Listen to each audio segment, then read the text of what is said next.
안녕하세요. 반갑습니다, 여러분.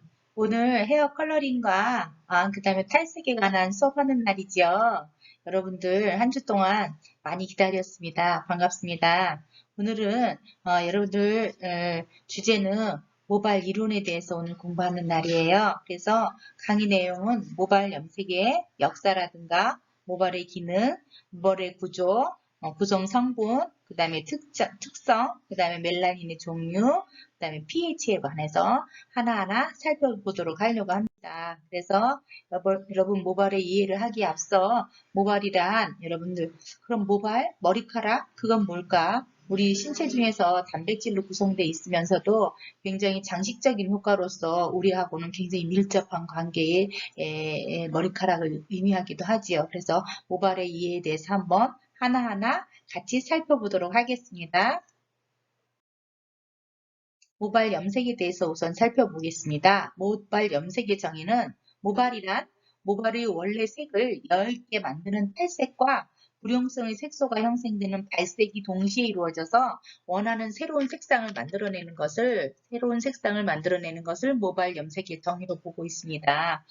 여러분들 헤어 컬러제가 굉장히 많이 나와 있죠, 시중에. 근데 헤어 컬러제라는 것은 쉽게 말해서 염색약을 얘기하는 건데 염색약은 모발에 물리적이면서 화학적인 변화를 일으키는 제품으로서 모발에 대한 정확한 인식이 있지 않으면 지식 없이 작업을 하는 경우에 모발에 손상을 시키는 것은 물론이고요. 원하는 헤어 컬러를 표현하기가 굉장히 어려운 걸 볼 수 있어요. 그래서 우리가 이론적인 부분도 굉장히 중요한 부분이기 때문에 이번에는 모발의 이해에 대해서 하나하나 살펴보도록 하겠습니다. 모발 염색의 역사에 대해서 첫 번째 살펴보겠는데요. 역사 보시면 지금 현재 요 그림 뭔지 여러분 아시나요? 요 그림 본 적 있죠? 뭐 미술관에서 본 적이 있을 수도 있고요.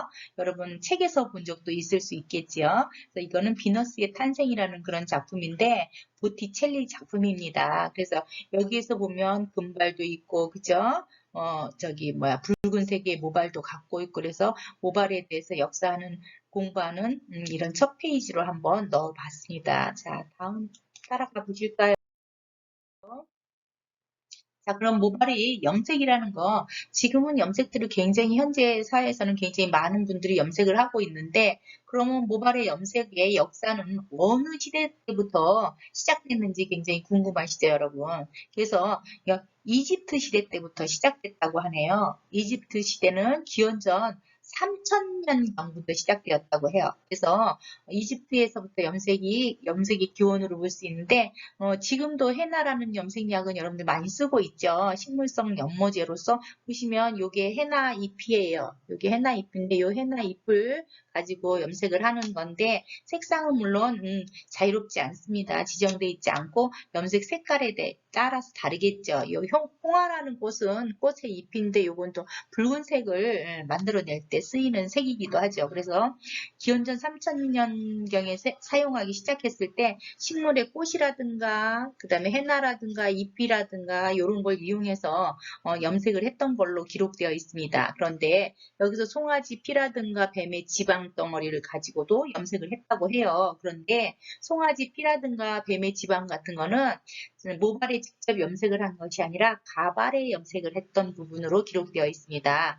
그리고 모발의 붉은색이라든가 짙은 갈색을 사용하는 경우에는 지위를 상징하는 그런 색깔로서 컬러로서 붉은색과 짙은 갈색을 사용했다고 봅니다. 그래서 붉은색이라든가 짙은 갈색은 굉장히 관료적인 부분에 있어서 지위를 나타내는 그런 표현으로서의 염색을 사용한 걸 볼 수 있어요. 자, 다음으로 넘어가 보겠습니다. 자, 고대 그리스 로마, 여러분들 그리스 로마에 대한 신화에 대한 이야기를 많이 나타나기도 했고, 그리고 서양 문화에서 보면은, 그림 같은 거에서 나타나는 부분은 거의 신에 대한 표현이 많죠. 위에 그림처럼 신들이 어때요? 신들도 사랑도 하고 질투도 하고 뭐 여러 가지 이야기들 그리스 로마 신화에 보면 알 수 있듯이 그런 부분들을 사람으로 인화해서 신들을 표현해서 굉장히 인간적인 부분으로 신들을 표현한 게 그리스 로마 시대의 신화라고 볼 수 있습니다. 그래서 거기에 나오는 여신들이 자신하고 동일시하기 위해서 금발이 유행하기 시작된 시기가 그리스 고대 로마 시대라고 볼 수 있고요. 이때는 잿물로 표백을 하거나 자 색깔을 내려면 표백이 되지 않으면 컬러가 들어가지 않습니다. 지금도 현재도 쓰이는 탈색이라는 부분을 우리 같이 공부하죠. 탈색이 되지 않으면 여러분들이 원하는 뭐 애쉬 컬러는 전혀 나올 수가 없어요. 그래서 이 시절에도 벌써 잿물로 표백을 하는 게 벌써 나왔습니다. 고대 그리스 로마 시대에 잿물로 표백을 하거나 그 다음에 노란 꽃을 이용하기도 하고요. 그래서 노란 꽃을 이용하기도 하고 꽃가루를 이용하기도 하고 그 다음에 밀가루, 사금, 일광욕이라는 거는 굉장히 많은 시간을 요하는 그죠? 이 일광욕은 여러분들 쉽게 말해서 우리가 알칼리제 성분의 금속성을 가지고 뜨거운 햇빛에서 오랫동안 부식해내는 작용을 이용해서 색깔을 입혔던 그런 부분이 그리스 로마 시대 때부터 이렇게 사용되어진 걸 볼 수 있고요. 여러분 다음으로 넘어갈게요. 중세로 넘어갑니다. 중세 시대에 우리는 그럼 어느 시대에 중세 시대에는 어떤 색깔이 유행했나? 일단은 유행했던 색깔은 금발, 머리를 색상을 선호했고 그 다음에 금발과 함께 또 어떤 색을 유행했죠? 예, 빨간 머리가 인기를 얻었다고 해요. 빨간 머리 애니지 그때부터 시작된 건 아니겠지만 여러분은 빨간 머리가 영국의 엘리자베스 1세의 자연스러운 빨간 머리가 이렇게 빨간색 머리가 인기를 얻고 이렇게 유행했던 것으로 보이고요. 그리고 요 솔라라는 모자를 쓰고 부식성 용액을 흠뻑 적신 후 부식성 용액이라는 것은 여기서 알칼리성을 가진 용액을 얘기합니다. 흠뻑 적신 후에 하루에 가장 더운 시간에 3, 4시간씩 햇빛에서 앉아서 염색을 했다 하니 얼마나 아름다운 미를 위해서 많이 참고 시간 투자를 많이 한 거를 중세시대 때부터 볼 수 있겠지요. 그래서 염색이라든가 해나 뜨거운 물, 향신료 등이 염색의 재료로 쓰인 걸 볼 수 있어요. 지금 현재도 해나를 사용할 경우 뜨거운 물을 넣어서 같이 섞어서 용액을 만들어서 쓰면 가루 해나하고 쓰면은 훨씬 더 염색이 빨리 되는 걸 볼 수 있거든요. 이런 방법 벌써 중세시대 때부터 사용한 부분을 볼 수 있습니다. 자, 다음 보실까요? 자, 이번엔 르네상스 시대인데요. 르네상스 시대 때는 금발머리를 선호를 했어요. 금색 다시 돌아가지요. 그죠? 그리스 로마 시대 때처럼 금발머리 색상을 선호하고 밤나무색으로 염색을 시도하기도 하고 솔라나 모자를 쓰고 이것도 부식성 용액 흠뻑 적신 다음에 굉장히 많은 시간을 투자해서 이렇게 염색을 그런 모자를 쓰고 더운데 서너 시간씩 햇빛에서 이렇게 햇빛 아래에서 앉아서 염색한 것 등등을 볼 수 있습니다. 바로코 로코코 시대 보시면 바로코 로코코 시대는 세기로 보면 17세기를 얘기하고요. 모발의 풍성함을 자랑했다고 해요. 예전에 왜 중세시대 영화 보면 굉장히 큰 머리를 갖고 있는 경우 있죠. 굉장히 머리가 커서 그 위에 우리가 뭐 베컴을 넣어서도 만들었다. 장식성 있는 그런 물건을 넣어서도 만들기도 하고 뭐 바구니를 넣어서 만들기도 하고 가채를 이용해서 만들기도 하고 하여튼 풍성함을 자랑하는 이런 시대가 바로코 로코코 시대인 걸 볼 수 있고요. 이때는 가발이 등장해서 굉장히 큰 머리를 표현하면서 굉장히 옷도 크고 옷도 화려하고 머리도 크고 이런 쪽으로 간 걸 볼 수 있는데 이때 가발에는 각종 분을 뿌려서 각종 분이라는 건 컬러를 내는 거겠죠. 그래서 그 다음에 포마드로 고정해서 이렇게 머리를 고정해서 그런 풍성함을 자랑하는 머리가 바로코 로코코 시대에 유행했던 것으로 볼 수 있고 풍성함을 자랑하는 가발이 이 시대에 등장한 걸 볼 수 있고요. 자, 칼라제에 대해서 한번 볼게요. 아까 칼라제 얘기했듯이 칼라제라는 것은 모발에 물리적, 화학적인 변화를 일으키는 제품을 얘기해요. 그래서 도대체 모발에 물리적, 화학적인 제품을 일으키는 이런 컬러제는 언제부터 어떻게 시작해서 발전을 했고 오늘날에 칼라제까지 나왔는가에 대해서 하나하나 살펴보겠습니다. 일단은 1818년 프랑스의 자크 테나르라는 사람이 과산화수소수로 탈색을 간편하게 하는 것을 발견했어요. 그래서 과산화수소수가 나타나서 이것이 시작된 것은 프랑스에서 시작됐고 1818년부터 시작됐습니다. 그 다음에 1863년에 독일의 호프만이라는 사람이 페라페닐렌 디아민이라는 걸 발견해서 여러분들의 지금의 염색약의 화학적인 그런 제품을 만드는데 일임을 한 부분으로서 볼 수 있고요. 그 다음 1883년 파리의 모네사에서 파라페닐 디아민이라는 것이 실질적으로 모발에 염색이 쓰이기 시작한 겁니다. 그래서 파리의 모네가 그렸던 화가죠. 그쵸? 그처럼 모네사라는 데에서 파라페닐렌 디아민이라는 것을 모발 염색에 실질적으로 사용하기 시작했다는 걸 볼 수 있고요. 그 다음에 1888년에 아미노페놀이라는 연모제가 발표되면서 인공합성 연모제가 드디어 사용하기 시작됐습니다. 그래서 여러분들 1888년에 인공합성 연모제가 사용하기 시작된 거 볼 수 있고요. 그 다음에 염색제가 개발돼 갖고 산성칼라제, 산화연모제 여러분들 지금 사용하고 있는 것들이 1925년에 염색제가 개발된 거 볼 수 있고요. 지금 사용하고 있는 일제와 이제를 크림식으로 되어 있는 연모제가 출시돼 갖고 다양한 컬러 등이 그리고 테크닉 등이 개발돼서 여러분들이 지금 현재는 굉장히 다양한 염색에 대한 기본적인 교육부터 그 다음에 응용적인 교육까지 다 이루어지고 있는 부분들이 벌써 1936년에 크림 타입의 연모제가 출시되어 있는 것을 볼 수 있습니다. 그래서 크림 타입 연모제가 출시되면서부터 다양한 컬러와 테크닉이 여러 가지로 연구된 것을 볼 수 있겠죠. 자. 보시면 모발 염색은 오늘날 모발 염색용 도구들은 모발 관리의 개념을 굉장히 많이 변화시킨 걸 볼 수 있어요. 1960년대 이전에는 7% 정도의 여성들이 모발에 염색을 했습니다. 물론 남성들은 그거보다 훨씬 더 적은 분들이 염색을 했어요. 그래서 그 새치 염색 정도 한 걸로 여러분들이 이해하시면 되고요. 그런데 오늘날은 75% 이상으로 변화가 된 건 남성, 여성 다 함께 이루어진 일들이죠. 그래서 지금은 거의 75% 이상으로 발달하고 변화된 걸 볼 수 있습니다. 그래서 미용 시장에 있어서 염색의 시장, 컬러링의 시장은 굉장히 큰 걸로 보고 있고요. 그래서 여러분들이 모발 염색의 중요성도 같이 부가가치를 볼 수 있는 그런 항목으로 이루어지면서 모발에 실수를 하지 않고 그 다음에 손상시키지 않고 그 다음에 헤어 컬러를 아름답게 표현하기 위해서 이론적인 부분들을 하나하나 다 여러분들이 공부해야 되겠죠. 멜라닌이란 말 참 많이 들어보셨죠? 멜라닌 색소가 어떻고 멜라닌 있으면 피부에 기미가 생기고 뭐 이런 부분 들었을 거예요. 위에 보시면 손 보면 백인이 있죠, 흑인이 있죠, 황인이 있죠. 그리고 피부색이 각각 다 다른 걸 볼 수 있죠. 그래서 피부에 존재하는 색깔로서 멜라닌은 갈색 또는 흑색 색소로서 멜라닌 색소의 양에 따라서 색깔이 결정되는 걸 볼 수 있어요. 그래서 멜라닌 색소는 피부뿐 아니라 모발에도 적용이 되고 피부색에도 적용이 되고 눈동자의 색상을 결정하는 것도 멜라닌 색소인 것을 살펴볼 수 있고요. 자외선이 피부가 노출되면 피부가 보호하기 위해서 멜라닌 색소를 형성합니다. 그래서 멜라닌 색소는 피부 보호를 위해서 사실은 만들어지는 거예요. 그래서 기미, 잡티 등은 햇빛에 노출하면 가장 많은 영향이 끼쳐지겠죠. 그래서 여러분들 자외선 차단제를 굉장히 많이 사용하는 거 볼 수 있겠죠. 그래서 멜라닌이 형성하는 멜라노사이트라는 것이 피부의 표피층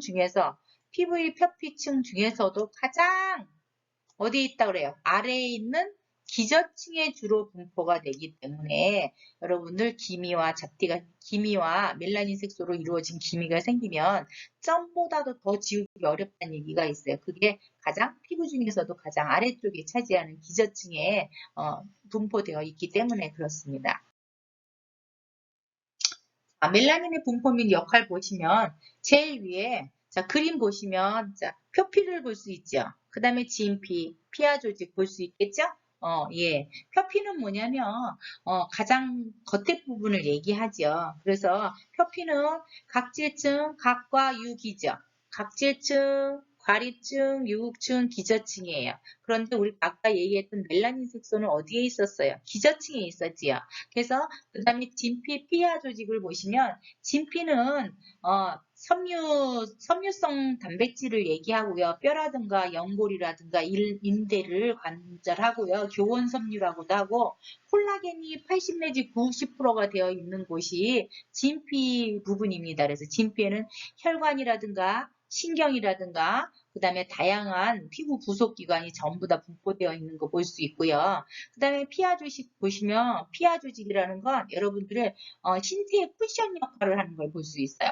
그래서 신체 부위에 따라서 피부의 두께라든가 부위에 따라서 0.6에서 3mm 정도의 차이가 나는 부분이 피하 조직 부분이고요. 피하 조직은 가장 두꺼운 부위가 발바닥이나 손바닥을 얘기하는데 발바닥이 가장 두꺼운 걸로 볼 수 있고요. 그 다음에 가장 얇은 부위는 눈꺼풀을 예를 들 수 있습니다. 그래서 여러분들이 혀피, 진피, 피하 조직에 대해서 한번 봤고요. 자, 모낭 보시면 모낭이 있죠. 모낭은 뭐예요? 머리카락을 나게 하기 위해서 주머니 모양으로 만들어졌다 그래서 모낭이라고 그러죠. 모낭 속에서 이렇게 모발이 이렇게 쭉 올라오는 거 볼 수 있죠. 그 다음에 여기 땀샘, 한선 요거 하나하나 볼 거고요. 정맥과 동맥이 있죠. 그래서 이런 것들에 대해서 멜라닌의 분포민 역할에 대해서 한번 살펴보았고요. 자, 멜라닌의 종류에 대해서 한번 볼게요. 서양인과 동양인은 각각 다른 멜라닌을 갖고 있습니다. 그래서 유멜라닌이라고 해서 갈색이라든가 검은색을 나타내는 색소고 흑인 동양인의 피부 모발색을 결정하고 쌀알 형태를 모양을 띠고 있어요. 쌀알 같죠? 이렇게 쌀알 형태의 이렇게 모양을 갖고 있고요. 요거는 유멜라닌이라고 하고 요 멜라닌은 주로 흑인과 동양인의 피부에 멜라닌의 종류로 모발색을 결정하고요. 쌀알 형태로 되어 있고요. 그 다음 페오멜라닌 보시면 페오멜라닌은 노란색과 빨간색을 나타내는 색소예요. 그래서 서양인들의 피부색이라든가 모발색을 결정하는 그런 멜라닌의 종류 중에 하나고요. 작고 긴 형태로 되어 있어요. 그래서 약간 보세요. 노란색을 띠고 있죠. 노란색과 붉은색을 나타내는 페오멜라닌은 서양인이 가지고 있는 멜라닌의 종류 중에 하나로 여러분들이 보시면 되겠습니다. 여기 보시면 여기 흑인이죠. 흑인은 뭐예요? 그렇죠. 유멜라닌이죠. 자, 요거는 뭐예요? 백인이죠. 백인은 무슨 멜라닌? 페오멜라닌이죠. 자, 여기 보시면 그럼 요 동양인은 무슨 멜라닌? 유멜라닌이겠죠. 그래서 이렇게 살펴봤고요. 여기 보시면 유멜라닌 갈색 나타나는 거 한 번씩 여러분 살펴봤고요. 작고 긴 형태. 그 다음에 모발의 구성 성분에 대해서 한번 살펴보겠습니다. 모발의 구성 성분은 단백질은 80 내지 90%의 경단백질로 구성되어 있는 거 볼 수 있고요. 모발에는 단백질, 수분, 지질, 멜라닌, 미량색소 중에 가장 많은 부분을 차지하고 있는 것이 단백질이라고 보시면 되겠습니다. 그래서 단백질은 80 내지 90%죠. 수분은 몇 프로예요? 11 내지 13%죠. 그래서 모발의 탄력성과 유연성을 수분 함량과 비교가 구성 성분 중에 하나고요. 지질은 1 내지 9%를 볼 수 있고요. 피지선에서 분비되는 피지와 피지셀 세포가 가지는 지질을 지질이라고 총칭하고요. 멜라닌은 3%예요. 그래서 모발 색소를 형성하는 건 멜라닌은 3% 정도인데 요거는 모발 색소를 형성하기도 하고 또 다른 거 뭐였죠? 눈동자라든가 피부색을 결정하는 것도 멜라닌이었지요. 그래서 미량 원소는 철, 망간, 아연, 구리, 염소, 그 다음에 요오드, 몰리브덴 등이 있어요. 그래서 모발의 구성 성분에 대해서 하나, 둘, 셋, 넷, 5가지를 살펴보았습니다. 자, 여기서 보시면 아미노산에 대해서 쭉 살펴볼 수 있는데 아미노산이 지금 가장 많은 차지를 하고 있는 아미노산이 어떤 거예요? 네, 시스틴이죠. 그래서 시스틴이 가장 함량이 크지요. 그래서 우리 폼제 중에서도 시스테인이라는 거 들어봤죠? 그래서 모발의 아미노산과 같은 성분을 가지고 폼제로서 사용하는 거 볼 수 있고요. 여기 보시면 케라틴 단백질 80 내지 90%죠. 요것이 케라틴 단백질이겠죠? 수분이 10 내지 15%죠. 요거겠죠? 멜라닌 색소 3% 이하겠죠. 그죠? 지질 1 내지 9%, 미령 색소 해서 이렇게 같이 이렇게 모발의 구성 성분을 이렇게 표 그래프로 만들어 놓은 걸 볼 수 있고요. 그리고 글루타민산, 붉은색은 산성 아미노산이에요. 그래서 글루타민산이라든가 아스파라긴산, 요거는 산성 아미노산을 얘기하고요. 보라색은 이용한 황을 함유한 아미노산이에요. 그래서 보라색은 황을 함유한 건 시스틴하고 메티오닌만 있죠. 그죠? 여기 필타가 써 있는 건 필수 아미노산을 얘기합니다. 그래서 이런 거 살펴보시면 되고요. 파란색은 염기성 아미노산이에요. 그래서 파란색은 아르기닌 보실 수 있고 히스티딘, 이것이 염기성 아미노산이고요. 그 다음에 체내에 생성되지 않는 필수 아미노산은 필타가 써 있어요. 그래서 필수 아미노산은 우리가 체내에서 활성이 되지 않지요. 그래서 생성되지 않는 발린도 있고요. 이소루신 있고요. 아르기닌 있고요. 트레오닌 있고요. 페닐알라닌 있고요. 히스티딘 있고요. 메티오닌, 트리프토판, 리신 이렇게 살펴볼 수 있습니다. 그래서 노란색이 이렇게 노란색의 점으로 이렇게 이루어진 것들은 아미노산은 친수성 아미노산이에요. 그래서 친수성 아미노산은 시스틴, 글루타민산, 아르기닌, 세린, 트레오닌, 아르파라긴, 그 다음에 글리신, 그 다음에 티록신, 그 다음에 히스티딘, 그 다음에 리신, 요것들이 친수성 아미노산으로 여러분들이 분리해서 표하고 옆에 있는 표하고 모발의 구성성분의 아미노산 성분까지 하나하나 살펴보았습니다. 자, 보시면 모발의 발생에 대해서 살펴보기로 합니다. 모발의 발생은, 자, 모발이라는 것도 사람이 태어나야 머리카락이 생기겠지요. 여러분, 뱃냇머리라는 게 있어요. 뱃속에 있을 때도 머리카락은 나기 시작해요. 그죠? 사람이 만들어지면서부터 머리카락이 만들어지는데, 어떻게 돼서 머리카락이 언제부터 만들어지는지 한번 하나하나 살펴보겠습니다. 자, 정자와 난자가 결합해서 수정란이 형성됩니다. 동물극을 보시면 수정란, 그 다음에 4포기, 8포기, 상실배, 포배와 나날강이 이루어지면서 이렇게 낭배가 돼서 낭배 후기에 중배엽, 외배엽, 내배엽 이렇게 만들어지죠.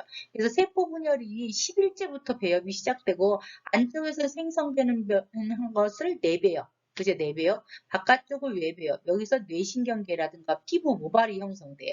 그래서 여러분들이 세포 분열이 일어난 10일째부터 모발이 발생하기 시작하는 걸 볼 수 있어요. 대단한 거죠. 그래서 여러분 뱃속에서 뱃냇머리라는 것이 태어나서도 머리카락이 있는 걸 볼 수 있어요. 그래서 태어난 아기도 머리카락을 가지고 태어나죠.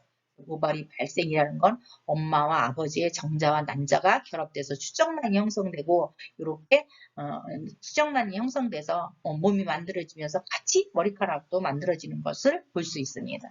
자, 보시면 모발의 구조 보시면 모간부와 모근부로 크게 나눌 수 있어요. 자, 모간부는 여러분 그림 보시다시피 머리카락이 헤어. 요거를 우리가 만지고 장식하고 예쁘게 하고 이런 일들을 하는 것이 미용인들이 하는 일인데, 모간부도 중요하지만 모근부도 중요하겠죠. 모근부, 모낭. 자, 모낭이 건강하지 않으면 머리카락도 건강하지 않겠지요.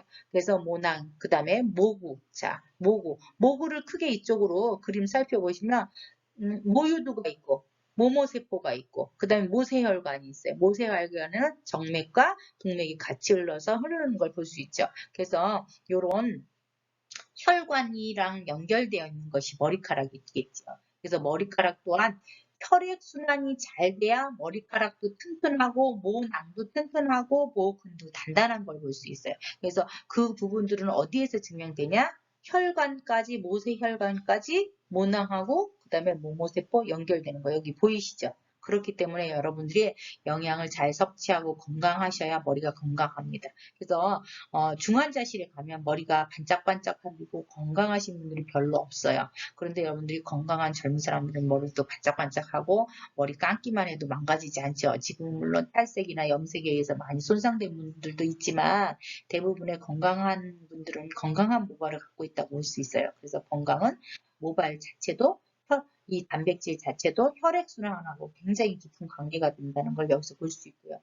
그리고 표피, 진피, 피하 조직 다시 한번 나오네요. 그렇죠? 표피는 뭐라고 그랬어요? 가장 겉부분을 얘기하죠. 여러분 각질층이라든가 표피 중에서도 아까 얘기했던 우리 뭐였죠? 멜라닌 색소가 어디 층에 있다 그랬어요? 기저층에 있다 그랬죠. 가장 낮은 층에 있어서 잘 없어지지 않는다. 그 다음에 진피는 피부 중에서도 가장 많은 곳을 사용하는데 이렇게 무슨 역할을 한다 그랬죠? 혈관, 신경, 부속적인 기관들이 다 진피했다 그랬죠. 피하 조직은 또 무슨 역할? 쿠션의 역할을 한다 그랬죠. 자, 모발의 구조에 대해서 한번 살펴봤고요. 다음 넘어갑니다. 자, 아까 목 안과 모근으로 나누어지는데 목 안에 대해서 두피 바깥으로 나와 있는 부분은 목 안이라고 해요. 자, 목 안에는 크게 모표피, 모피질, 모수질. 여러분들 뭐 모발학 시간에도 들었을 거고, 펌 시간에도 들었을 거고, 커트 시간에도 들었을 거고, 수업하는 중간중간 이런 모간, 그다음에 목은, 두피, 그다음에 모표피, 모피질, 모수질에 대해서는 하나하나 설명 많이 들었을 거라고 봐요. 그렇지만 여러분도 한번 살펴보겠습니다. 그림에서 보시면 모표피층, 큐티클층이라고 그랬죠. 이쪽에 있죠. 자, 이건 건강한 모표피층이에요. 어떻게 돼 있어요?